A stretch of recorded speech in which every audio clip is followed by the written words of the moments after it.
Hello, welcome to Grandpa and the Goddess of Poetry. Well, today Grandpa is going way back in history to the Trojan Wars over 3,000 years ago. The Trojan Wars, of course, were immortalized by that mysterious, ghostly figure almost, Homer, the poet that we know virtually nothing about, except that he probably composed his lines in his head. It was almost before the time that writing was invented, perhaps, and Homer may have been more than one person for all we know. But my goodness, the work that came down to us under the name of Homer is absolutely immortal, heart-stopping. It's the most wonderful story of the Trojan War. The first great story, perhaps, ever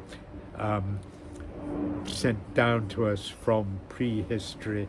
It's got everything, you know, the love interest of Helen of Troy being stolen from her husband Menelaus, king of Sparta, and taken back to Troy by Paris, son of the king of Troy, and how the Greek army gathered to take her back again under command of Agamemnon, king of Argos.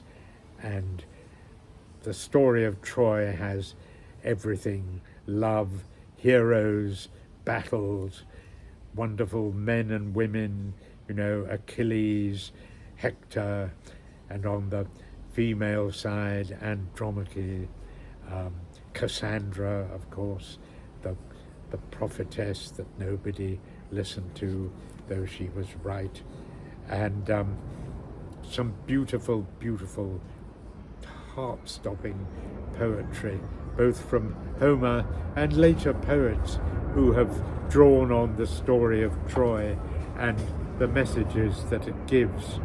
And I think some of the greatest lines ever written in classic poetry were written by the Roman poet Horace, talking about how Homer immortalized the great heroes of the Trojan War simply by the fact he was there to put it into poetry. And Horace tells us that in those wonderful Latin lines. I'll just recite to you: Vixere fortes ante Agamemnona. Great men lived before Agamemnon. Multi sed omnes et lacrimabiles. Many great men, but they're all unwept for. The urgentur ignotique longa. They lie through the long night asleep. Nocte carent quia vate sacro. Simply they lie through the long night because they lacked a sacred bard. They lacked a poet to immortalize them. And it's so true and so sad in a way. We don't know the stories of so many great men because they lacked a sacred bard. But my goodness me, we have the heroes of Troy and the men and women involved in that great legend, and even in the likes of Shakespeare and Christopher Marlowe in Elizabethan times.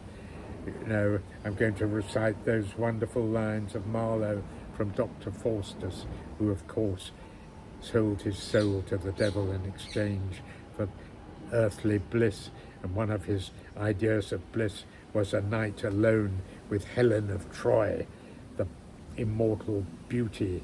And Dr. Faustus spoke these wonderful lines when he saw Helen of Troy for the first time, the lady who was going to share his night of passion.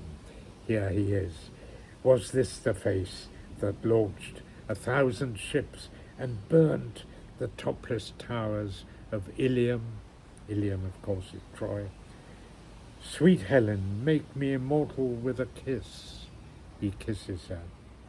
Her lips suck forth my soul, see where it flies. Come, Helen, come, give me my soul again. Here will I dwell, for heaven is in these lips, and all is dross that is not Helena. Such wonderful immortal lines from Christopher Marlowe.